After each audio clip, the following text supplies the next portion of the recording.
अपने गै अपने दियां लत्तां खिचा करदे न। अस कुसै गी केह् दोश देचै।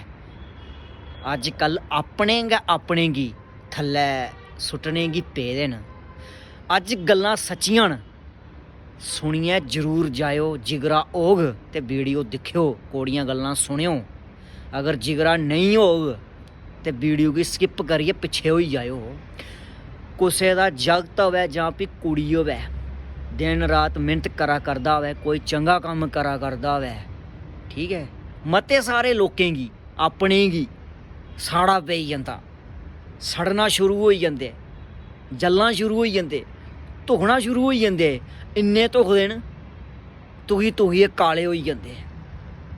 धुखने आह्लेओ इक गल्ल सुनी लैओ, तुंदे धुखने जलने सड़ने कन्नै ओह्दा किश नहीं बिगड़ना ते तुंदा किश नहीं बनना, समझिए।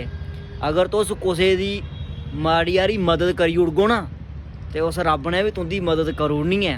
अगर तुस भी कुसै दियां लत्तां खिचगो ना ते बनना तुंदा भी किश नहीं ऐ। तुंदे जलने धुखने कन्नै उन्नै अपनी मेहनत बरकरार रक्खनी ऐ, दिन राती मेहनत करनी ऐ, उस उप्पर चढ़ी गै जाना उस महाराज दी किरपा कन्नै, उस रब दी किरपा कन्नै। गलांदे ना इक डोगरी दा पखान है, रब उप्पर भी इक मैंटें चाढ़ी उड़दा ऐ मेहनत करा दा होवै जेह्कड़ा कुसै दियां लत्तां खिचावा दा ना उसी थल्लै सुट्टने गी टैम नहीं लांदा। इस्सै गल्ला तुंदा लोका भ्रा इ'यै गलांदा, कुसै दियां लत्तां नहीं खिच्चो, कुसै दियां लत्तां नहीं खिच्चो। अगर कोई मेहनत करा दा है ते कुसै दी सपोर्ट करो, अपने सज्जने मित्रें दी थोड़ी मदद करो, जलो नहीं, धुखो नहीं।